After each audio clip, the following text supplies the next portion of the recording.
నిజంగానే ఇంటికి వచ్చాడు, పెద్దనాన్నతో మాట్లాడాడు. సార్, సింధు గురించి కొంచెం మాట్లాడాలి. మహి, ఈ బ్యాగ్ తీసుకొని లోపలికి వెళ్ళు.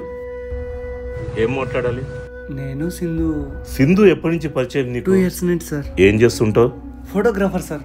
త్వరలో సొంతంగా స్టూడియో పెడదాం అనుకుంటున్నాను. నాన్న అమ్మ అనాథవన్నమాట. మరి ఆస్తిపాస్తులు? అనాథకు ఆస్తిపాస్తులు ఏముంటాయిలే. మీ కూతుర్ని చాలా బాగా చూసుకుంటాను సార్. ఏంటి ఆమె?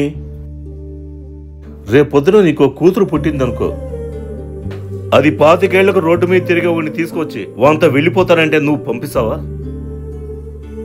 సింధుకు బాధలో ఓదార్చే తల్లి కావాలి, సంతోషాన్ని ఇచ్చే కూతురు కావాలి. అవి రెండూ నీ దగ్గర దొరుకుతాయనే నమ్మకం నాకు లేదు. ఈ విషయాన్ని ఇక్కడితో వదిలేసి వెళ్ళిపో బాబు.